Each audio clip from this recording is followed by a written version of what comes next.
नमस्कार मित्रांनो, चिदविला स्टुडिओच्या या नवीन सिरीजमध्ये तुमचं स्वागत आहे। ही नवीन सिरीज आम्ही घेऊन आलो आहोत प्रत्येक उद्योजकासाठी, प्रत्येक व्यावसायिकासाठी। ही सिरीज आहे कंटेंट मार्केटिंग सिरीज, जी नक्कीच उपयोगी ठरणार आहे प्रत्येक व्यावसायिकाला, प्रत्येक उद्योजकाला। सुरुवात करण्यापूर्वी या कंटेंट मार्केटिंग सिरीज मागचा हेतू काय आहे ते सांगतो।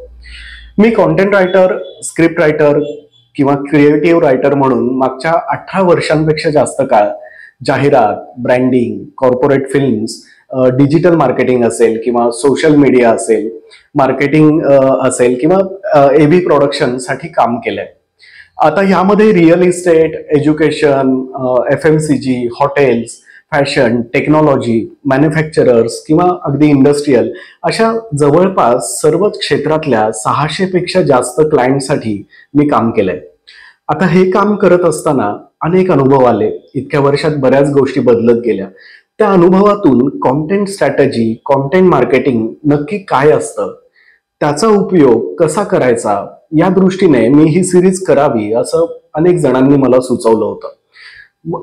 तर मग आजपासून आपण या कंटेंट मार्केटिंग सिरीजला सुरुवात करत आहोत।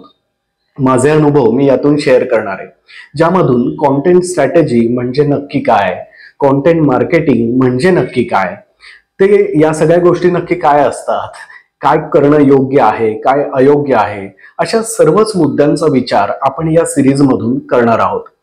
या सिरीज मधला प्रत्येक एपिसोड नीट बघितल्यानंतर तुम्ही मग छोटे, मध्यम अथवा मोठे कुठल्याही प्रकारचे व्यावसायिक असाल तर तुमच्या अनेक कॉन्सेप्ट्स क्लिअर होतील आणि स्वतःच्या व्यवसायाचं योग्य पद्धतीने मार्केटिंग करून अधिक प्रॉफिट होण्यास नक्कीच तुम्हाला मदत होईल।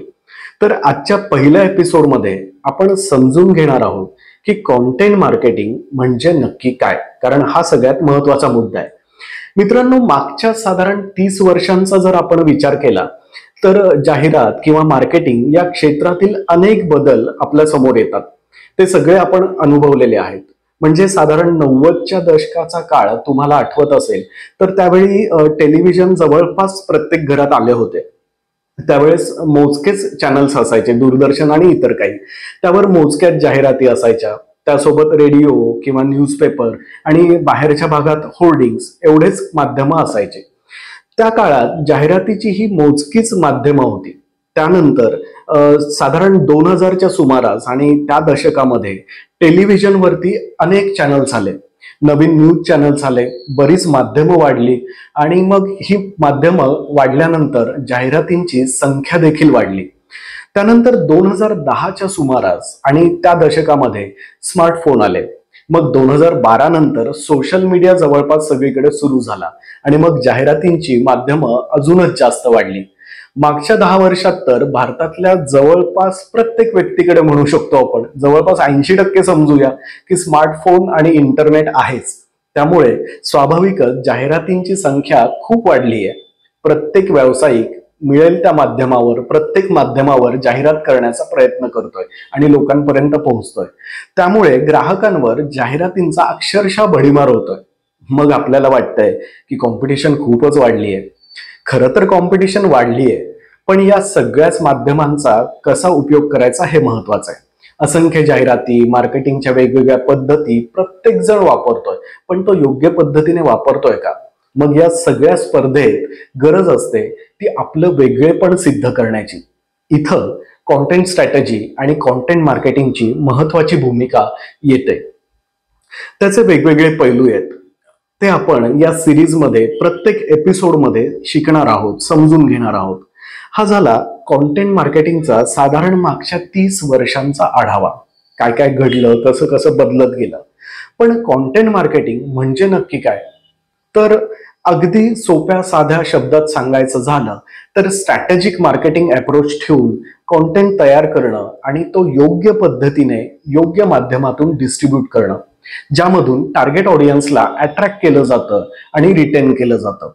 म्हणजेच आपल्या सर्व्हिसेस किंवा आपली जी काही प्रोडक्ट्स आहेत ही ज्यांना विकायची आहेत त्यांना कसं अट्रॅक्ट करता येईल आणि त्यांना दीर्घकाळ आपलं क्लायंट किंवा कस्टमर म्हणून कसं टिकवून ठेवता येईल, अशा पद्धतीने कंटेंट तयार करून तो योग्य माध्यमातून योग्य वेळी योग्य पद्धतीने त्यांच्यापर्यंत पोहोचवणं, या गोष्टीला आपण कॉन्टेंट मार्केटिंग असं म्हणतो.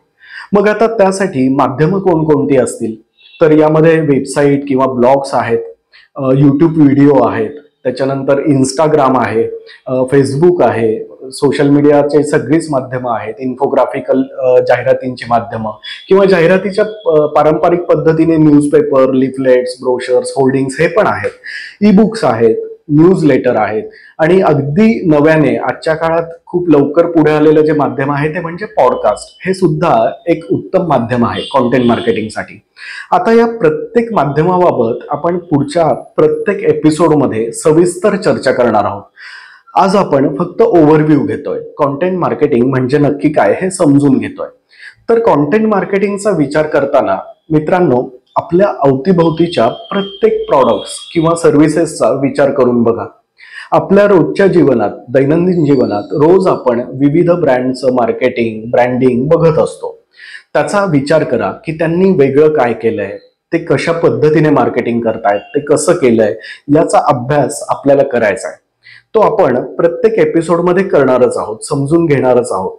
तर कॉन्टेंट मार्केटिंगची सुरुवात करताना सगळ्यात महत्वाचे काही मुद्दे लक्षात घेणं गरजेचं असतं, ते आपण विचारात घेऊया. सर्वात पहिला मुद्दा आहे तो म्हणजे आपला ऑडियन्स नीट ओळखणे. त्यानंतर दुसरा मुद्दा आहे आपला योग्य प्लॅटफॉर्म निवडणे. प्रत्येक जण करतोय म्हणून आपणही तसंच करायचं असं कधीच नसतं. त्याबद्दल आपण पुढच्या एपिसोडमध्ये सविस्तर चर्चा करूच. त्यानंतर योग्य कॉन्टेंट स्ट्रॅटेजी असणं, सातत्याने कॉन्टेंट क्रिएशन करत राहणं आणि काय योग्य घडतंय किंवा नाही घडतंय या प्रत्येक गोष्टीचा वेळच्या वेळी नीट अभ्यास करणं, हे सगळे महत्वाचे मुद्दे आहेत. हे आपण समजून घेऊ. तर आजच्या पहिल्या एपिसोडमध्ये आपण कॉन्टेंट मार्केटिंग म्हणजे काय हे समजून घेतलंय. आता पुढच्या प्रत्येक एपिसोडमध्ये आपण एक एक स्टेप लक्षात घेणार आहोत, नीट समजून घेणार आहोत आणि शिकत जाणार आहोत आणि जास्त प्रॉफिट कसा करता येईल याकडे वाटचाल करणार आहोत. तोपर्यंत तुमच्या व्यवसायासाठी कॉन्टेंट मार्केटिंग कसं करता येईल किंवा तुम्ही काही विचार केलेला आहे का, या गोष्टी आम्हाला नक्की कॉमेंट करा. आणि हो, लाईक, शेअर आणि सबस्क्राईब करायला विसरू नका, म्हणजे पुढचा प्रत्येक एपिसोड आल्याचं नोटिफिकेशन तुम्हाला नक्की येईल.